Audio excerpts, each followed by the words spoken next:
Good morning, welcome back to my channel GS world group Sandesh. आज हम लोग current का सेशन शुरू करेंगे और सारे व्यूअर्स से हम्बल रिक्वेस्ट है कि इतना जो करंट अफेयर्स का जो सेशन चलता है उसको अंतिम तक देखें, क्योंकि बहुत मुश्किल से मेहनत लगता है कंटेंट लाने में, और इसको अंतिम तक देखें। अच्छा लगे तो लाइक करें, शेयर करें और सब्सक्राइब करें। हाल ही में संप्रति एक युद्धाभ्यास, कौन सा समझेंगे, एक एक चीज को जानेंगे हम लोग। हाल ही में संप्रति एक युद्धाभ्यास भारत और किस देश के बीच शुरुआत हुई है? तो बांग्लादेश के बीच में। और ये आयोजन कहाँ होगा? जसोर, बांग्लादेश में है। कौन सा संस्करण होगा? संप्रति का 10वां। और 9वां कहाँ हुआ था? उमरोई, मेघालय में। और इसका उद्देश्य क्या है? इस अभ्यास का उद्देश्य दोनों सेनाओं के बीच में, किसके? भारत और बांग्लादेश की सेनाओं के बीच इंटरऑपरेबिलिटी को मजबूत करना और एक दूसरे के सामरिक अभ्यास और परिचालन तकनीक को समझना है।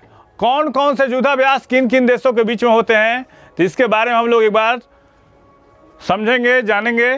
तो होता है बोंगो सागर, भारत और बांग्लादेश के बीच में होता है। कौन? अभी हाल फिलहाल में हुआ है बोंगो सागर, भारत और बांग्लादेश के बीच में। भारत और बांग्लादेश के बीच में हुआ है बोंगो सागर। सूर्य किरण किसके बीच में होता है?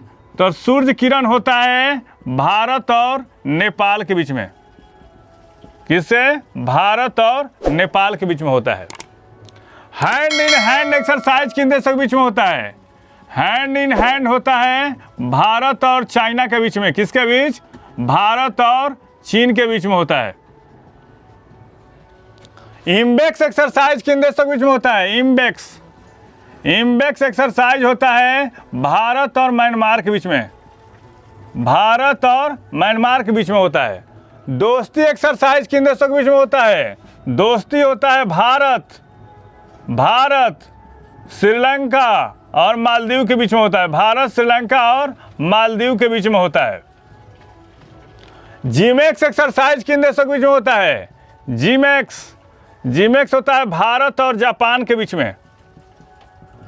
सिन्यू मैत्री युद्धाभ्यास किन देशों के बीच में होता है? सिन्यू मैत्री युद्धाभ्यास होता है भारत और जापान के बीच में। भारत और जापान के बीच में होता है। कोंकण युद्धाभ्यास किन देशों के बीच में होता है? कोंकण और अजय वारियर युद्धाभ्यास किन देशों के बीच में होता है? तो ये होता है भारत और ब्रिटेन के बीच में। किसके बीच? भारत और ब्रिटेन के बीच में होता है। हाल ही में फ्रेंच ओपन में महिला युगल का खिताब किसने जीता है? तो कैरोलिन गार्सिया और क्रिस्टीना मलादेविनोविच के बीच। हाल ही में महिला युगल का खिताब किसने जीता?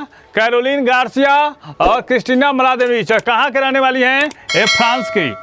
और उप विजेता महिला युगल कौन रहा? कोको गफ और जेसिका पेगुला। और कैरोलिन और क्रिस्टीना का रौला गेरा पर दूसरा महिला युगल खिताब है। किसका?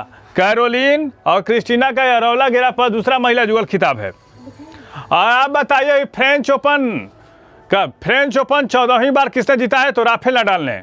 और फ्रेंच ओपन महिला एकल का विजेता कौन रही? इगा स्विएटेक, जो पोलैंड की रहने वाली हैं। और ब्रिटेन की अल्फी हैबेट और गार्डन रीड की जोड़ी ने लगातार तीसरी बार पुरुष व्हील चेयर का खिताब, हैट्रिक लगाने वाली पहली जोड़ी है पुरुष व्हील चेयर का। और इसका विजेता कौन रहा? ये रहा विजेता रहा गुस्ताफो फर्नांडिस, अर्जेंटीना का, और शिंजो बुकिंदा, जापान का। कहाँ का? जापान का। हाल ही में रूसी भाषा दिवस कब मनाया गया? 6 जून को। और अंतर्राष्ट्रीय ओलंपिक समिति का स्थापना दिवस कब मनाया था? 6 जून को। 1 जून को कौन सा दिवस मनाया गया? 1 जून को मनाया गया विश्व दुग्ध दिवस। कौन? विश्व दुग्ध दिवस। 2 जून को कौन सा दिवस मनाया गया? तेलंगाना का स्थापना दिवस। तेलंगाना का स्थापना दिवस। 3 जून को कौन सा डे मनाया गया? विश्व साइकिल डे, विश्व साइकिल दिवस।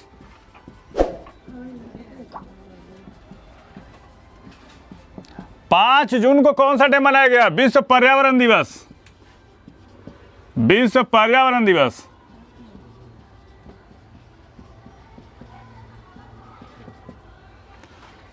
खेलो इंडिया यूथ गेम्स का पहला स्वर्ण पदक किसने जीता?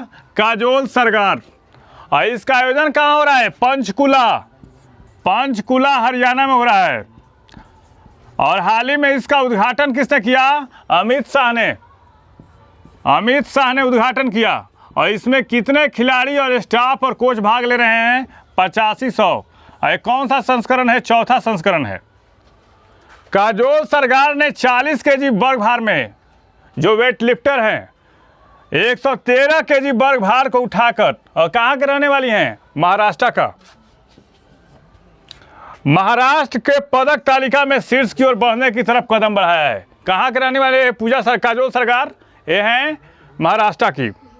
घर के ऊपर सोलर इज सुपर अभियान, घर के ऊपर सोलर इज सुपर अभियान का शुभारंभ कहाँ किया गया? ये किया गया है बीदर। कहाँ पे? कर्नाटक में। और इसका उद्घाटन किसने किया? नवीकरणीय ऊर्जा राज्य मंत्री भगवंत खुम्बा ने किया है। और इस अभियान का उद्देश्य क्या है? इस अभियान का उद्देश्य लोगों को सौर रूफटॉप, जो छत पे लगा रहता है, के बारे में जागरूकता फैलाने के लिए एकजुट करना है। और सौर ऊर्जा से चलने वाली योजनाएं कौन सी है? तो कुसुम योजना है, अंतर्राष्ट्रीय सौर गठबंधन है, वन सन वन ग्रिड है, वन सन वन वर्ल्ड और वन ग्रिड है, और सौर मिशन है। ये 4 योजनाएं चल रही है। सौर मिशन किसे? ये सोलर रूफटॉप से, घर के ऊपर सोलर इस सुपर अभियान के लिए 4 योजनाएं चल रही हैं। कौन कौन? तो कुसुम योजना, अंतर्राष्ट्रीय सौर गठबंधन, और one sun one world one grid, और सौर मिशन। हाल ही में लाइफ मूवमेंट नामक वैश्विक पहल की शुरुआत किसने की? नरेंद्र मोदी ने। इसका पूर्ण रूप क्या होता है?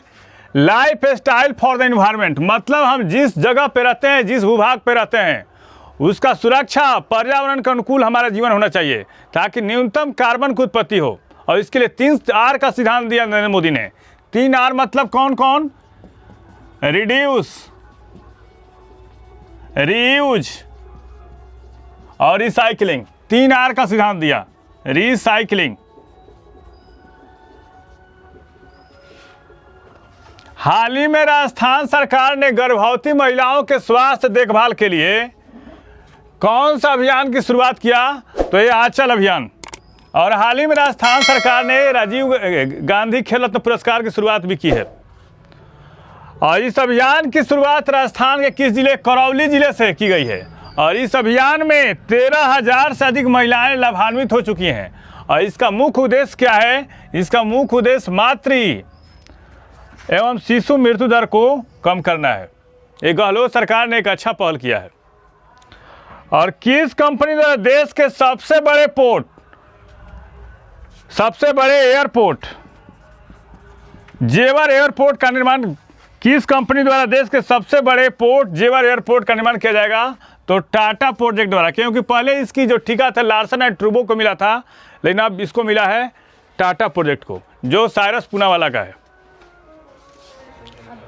स्वास्थ्य मंत्री मनसुख मांडविया। कौन है स्वास्थ्य मंत्री? मनसुख मांडविया ने बिहार में कहां पर फूड टेस्टिंग लैब का उद्घाटन किया है? रक्सौल में। और क्यों किया गया, इसके बारे में देख लेते हैं।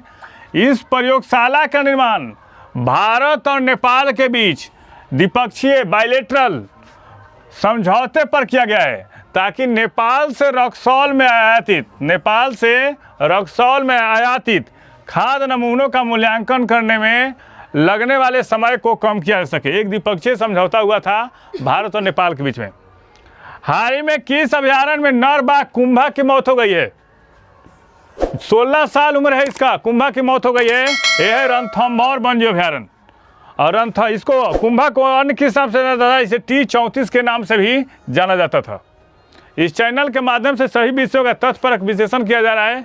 आप इस चैनल से जुड़िए, लाइक कीजिए, सब्सक्राइब कीजिए। Thank you.